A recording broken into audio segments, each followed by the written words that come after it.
Assalamualaikum warahmatullahi wabarakatuh. Perkenalkan, nama saya Khairul Rozikin dari Pendidikan Bahasa dan Sastra Indonesia, Fakultas Ilmu Pendidikan dari kampus Universitas Nurul Huda. Pernahkah kamu duduk sendiri di kampus, memandangi halaman kosong, lalu tiba-tiba bertanya dalam hati, apakah kuliah ini benar-benar menjamin masa depanku? Aku juga pernah. Setiap hari duduk di kelas, mencatat materi, mengikuti ujian, tapi di kepala justru dipenuhi dengan keraguan.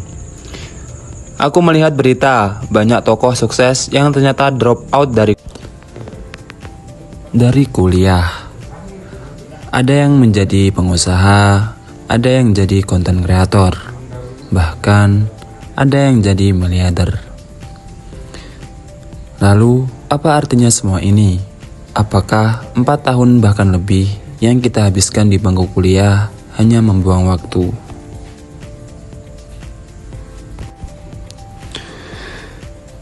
Tapi kemudian, aku mulai sadar, kuliah bukan sekedar soal lulus dan dapat ijazah. Kuliah adalah tentang proses, tentang membentuk diri kita, tentang belajar bagaimana menyelesaikan masalah, bagaimana bertemu dan bekerja sama dengan orang baru, bagaimana mengatur waktu, dan bagaimana berpikir kritis. Di kampus, mungkin kita tidak diajari langsung bagaimana cara menjadi orang kaya, tapi kita belajar bagaimana menghadapi tantangan, dan itu nilai yang tak terlihat di atas kertas. Dan sukses itu sendiri sebenarnya bukan cuma soal punya uang banyak atau pekerjaan bergaji tinggi.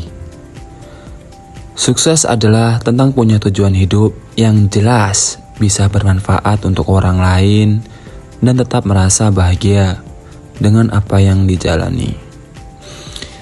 Kuliah hanyalah salah satu jalan, bukan satu-satunya, tapi itu tetap jalan yang bisa membuat kita tumbuh kalau kita tahu bagaimana memaknainya. Jadi, buat kamu yang masih bertanya-tanya, jangan terlalu cepat menyerah. Jalani prosesnya dengan sepenuh hati. Tidak semua hasil terlihat sekarang, tapi percayalah, apa yang kamu usahakan hari ini suatu saat akan menjadi pondasi yang kuat untuk masa depanmu. Sekali lagi, kuliah tidak selalu menjamin kesuksesan, tapi proses belajarnya tetap penting. Terima kasih sudah mendengarkan. Sampai ketemu di cerita berikutnya.